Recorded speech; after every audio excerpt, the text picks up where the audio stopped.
पुन्हा नव्याने घडवूया अन्यायाविरोधात नवी क्रांती.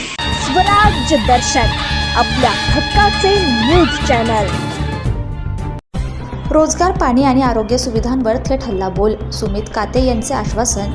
नागोठणे रायगड जिल्हा परिषद शिवसेना शिंदे गटाचे उमेदवार सुमित काते यांनी नागोठाण्यातील मूलभूत प्रश्नांवर थेट भाष्य केलंय.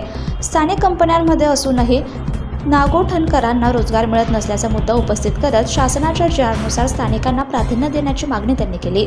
पिण्याच्या पाण्याचा प्रश्न गंभीर असल्याचं सांगत सुमारे 80% नागरिकांना जारचं पाणी खरेदी करून प्यावं लागतं आणि त्यावर पाणीपट्टीही भरावी लागते. ही अन्यायकारक परिस्थिती असल्याचं त्यांनी नमूद केलं. तसंच नागोठण्यातील प्राथमिक आरोग्य केंद्राकडे दुर्लक्ष होत असल्यामुळे महिलांना प्रसूतीसाठी अलिबागला जावं लागत असल्याचा आरोप करत ॲम्ब्युलन्स सुविधेअभावी नागरिकांचे हाल होत असल्याचं त्यांनी सांगितलं. नागरिकांनी संधी दिल्यास रोजगार, पाणी आणि आरोग्य सुविधा या तिन्ही आघाड्यांवर ठोस बदल घडवून आणण्याचं आश्वासन सुमित काते यांनी दिलंय. प्रतिनिधी सुदर्शन कोटकर. आता बघा, आपल्या या सर्व ठिकाणी भरपूर लोक आहेत आणि भरपूर वाड्या वस्त्यांमध्ये आपली रोजगारासाठी लोक इकडे तिकडे जात आहेत. आता नागोठण्यातील ही लोक भरपूर मुंबईला कामासाठी आणि जॉबसाठी जात आहेत, पण इथे भरपूर प्रमाणात कंपन्या अशा बसलेल्या आहेत की त्यातूनही त्यांना रोजगारीचा संधी त्यांना भेटू शकते.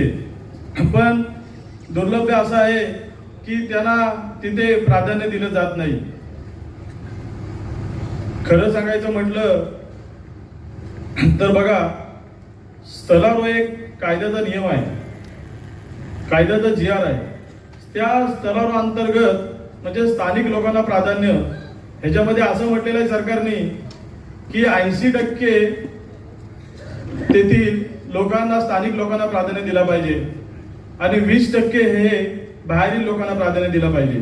पण त्या 20% आतील लोकांना मराठी भाषेचं ज्ञान असलं पाहिजे.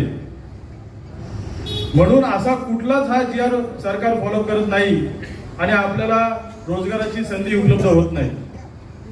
नागोठण्यामध्ये एक मला भरपूर अतिशय बेकार वाटतं त्या गोष्टी बोलायला. 80% लोक पाणी बाटला विकून आणून पितात, म्हणजे तो जार आणून पितात. म्हणजे जार हा एक 40 रुपयाला भेटतो. एका फॅमिलीसाठी 2 जार लागतात, म्हणजे 80 रुपये झाले. पण त्यांच्या घरपोच येत नाही. काही लोकांना घरपोच येतो तर त्याचे 20 रुपये चार्ज केले जातात. म्हणजे 100 रुपये एक 2 बाटल्यांचे कॅल्क्युलेशन प्रमाणे केले जातात आणि ते कॅल्क्युलेशन केल्यानंतर महिन्याला 30 दिवसाचे ते 3,000 रुपये असतात. तुम्ही 3,000 रुपये खर्च करता आणि तुम्ही ग्रामपंचायतला पानपट्टी भरता. मग त्या पानपट्टीचा उपयोग काय तुम्ही भरता तर? आणि एवढा वर्ष तो फिल्टर प्लॅनचा तुमचा प्लॅन का रखडलेला आहे? हे तुम्ही, ही चुकी हा दुसऱ्यांची नसून ही स्वतःची चुकी आहे. कारण की तुम्ही लोक एकत्र होत नसल्याने या गोष्टीचा म्हणजे हे झालं नाहीये.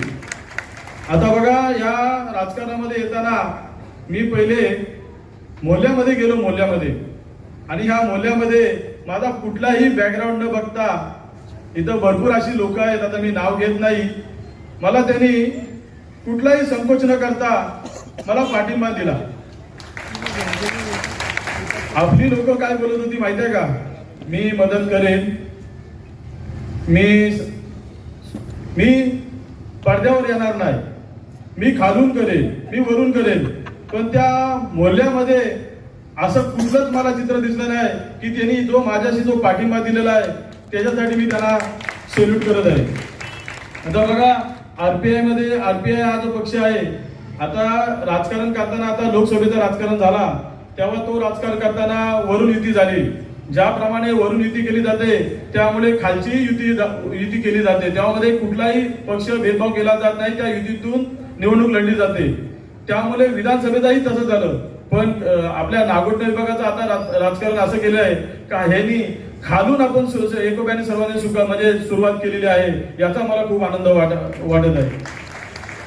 म्हणजे आता माझ्या बरोबर काँग्रेस पक्ष असो, आरपीआय पक्ष असो,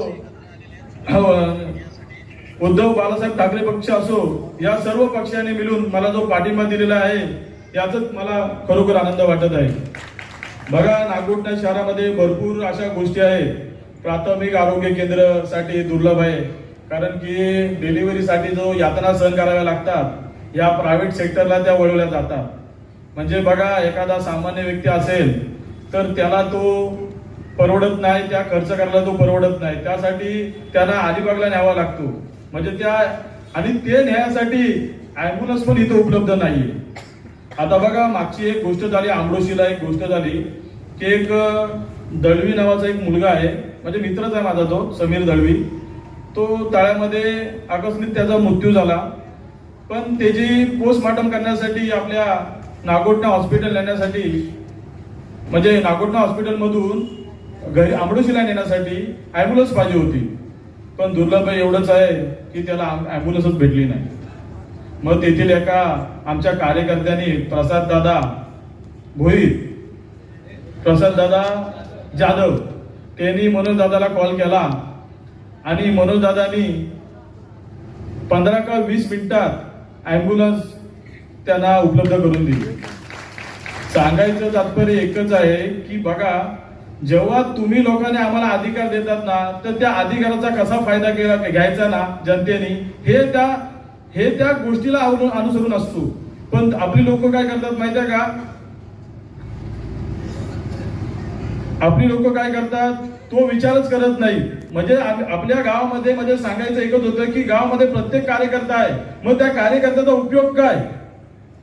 आता समजा मला निवडून दिला, जर त्या निवडून दिल्याचा तुम्हाला फायदाच नाही झाला तर त्या निवडणुकीचा उपयोग काय? म्हणून मी तुम्हाला सांगतो, आता मी जी ही जिल्हा परिषदची निवडणूक लढत आहे, माझ्याकडे असलेला प्रशासकीय कलेचा ज्ञान हा आपल्या जनतेला झाला पाहिजे आणि तो होऊन मी कसा तो राबवण्याचा प्रयत्न करीन हेच मी इच्छा व्यक्त करतो. आणि मी जनतेचा सेवक म्हणजे बोलायला गेलो तर कसं आहे माहिती आहे काय? हा बघा, या समाजामधून आपण 2 पैसे कमवत असतो, म्हणजे 100% कमवले तर माझं एक मत आहे तर 20% हे समाजासाठी दिलेच पाहिजे. म्हणजे समाजासाठी नुसतं तेच नाही दिले पाहिजे, तर समाजा कार्यासाठी, आपल्या जनतेसाठी, लोकांच्या सेवेनुसार त्या गोष्टीचा फायदा व्हायला पाहिजे. म्हणून मी ह्या निवडणुकीला लढवण्याचा प्रयत्न करत आहे. एवढे बोलून मी माझे भाषण पूर्ण करतो. जय जय महाराष्ट्र. स्वराज्य दर्शन, आपल्या हक्काचे न्यूज चॅनल.